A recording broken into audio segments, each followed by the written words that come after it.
و باقی‌مانده درس اول اوید سخema و آموزش کانتاکتورها در زمینه صنعت. در درس اول یعنی درس یکم اوید سخemای ساده‌ترین استفاده برای کانتاکتور که با راه اندازی محرک اسینخرونی سه فازه به صورت لحظه‌ای بود که ما با یک شستی استارت ما به طریق لحظه‌ای به صورت لحظه‌ای خودی همین کانتاکتور رو وصل و قطع می‌کردیم. یعنی ما پخش می‌کردیم خودی همون شستی استارت کانتاکتور راه اندازی میشد و پس از جدا شدن دست باز کانتاکتور قطع میشد.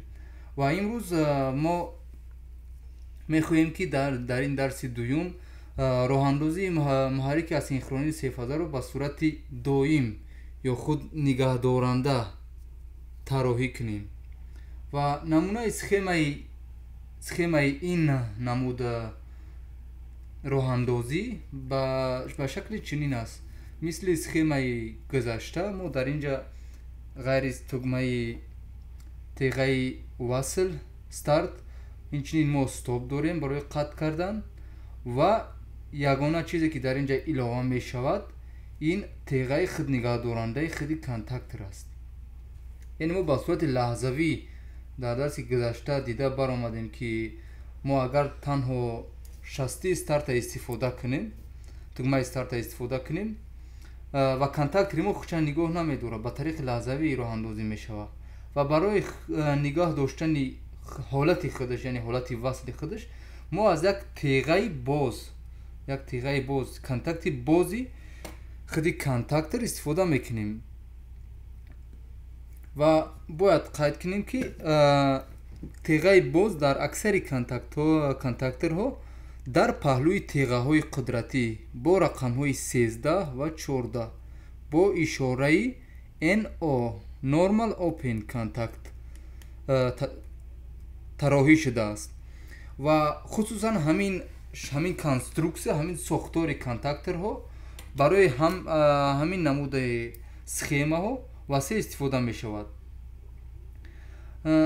در این سخema ما می توانیم طرز استفاده برایش به چنین شکل پیش بینی نماییم. پس از پخش کلید وصل S1 منبع جریان ما با سیمپچی کانتاکتوری K1M تغذیه می شود و کانتاکتوری K1M راه اندازی شده و کانتاکتی کشوده خود رو وصل می کند یعنی به طریق زایل.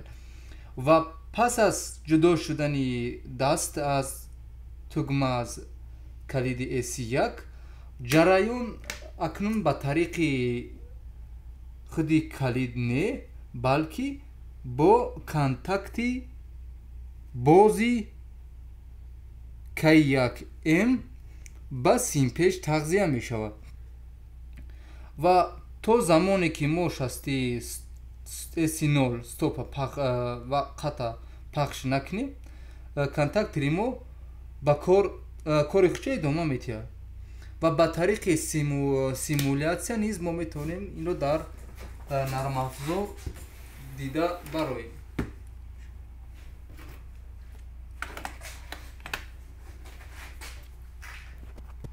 این نمودی سیمولیاسیون است. ما برنامه را با کار می‌داریم.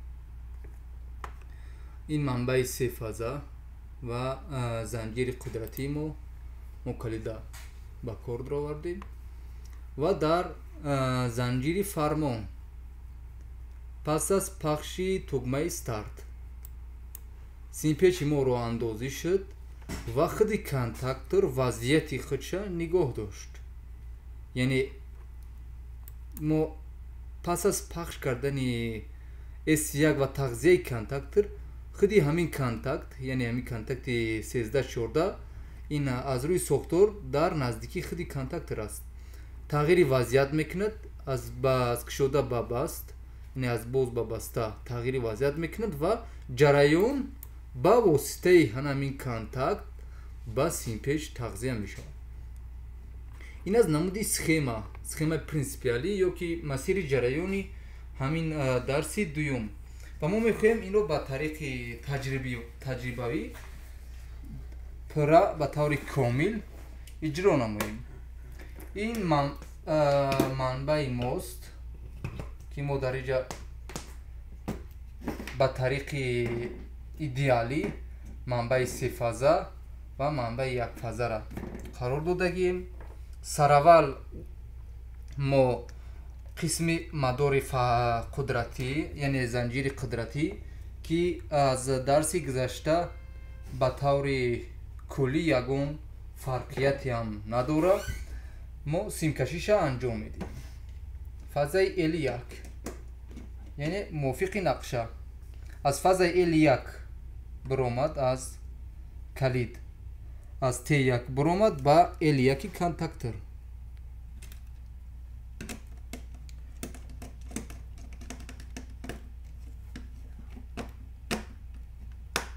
L1 رنگ به رنگ اجرا میکنیم.